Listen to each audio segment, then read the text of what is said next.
atin atin tuklasin yung mga ano dito guys, nung mga magandang view. First time ko po nakapunta dito, ngayon lang po ko nakapunta dito, kaya sinamantala ko magbablog dito dahil po para mapansin ng iba at makita ng iba, baka gusto sila mag outing dito at mag birthday. Pwede mayroon din cottage dyan guys, no? Ayan, may cottage po dyan banda.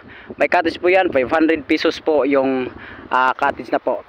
Pero pasensya na po, wala pong kuryente.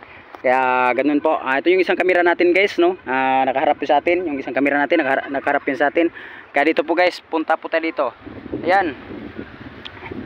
Pagsamantalain po natin iba-vlog dito guys, kasi nakikita natin yun na medyo may magagandang view. Din mapakita din natin sa iba, baka gusto nila mag-outing dito. At mag-outing, gusto sila yung mawala yung problema niya. Charot. Ayan mga guys, talon-talon na po tayo dito. Yan ang pagganang yung view dito. At makikita din natin dito yung mga lalaking yung bato. Makikita din natin yung malalaking bato dito guys. Kaya pupuntahan natin. Dito po tayo sa tuktok, no? At kasi ngayon manananghalian na po ako. Yung isang camera ko guys, no? Nandyan sa and then, ito guys. Punta po tayo dito sa yun, no? So, no?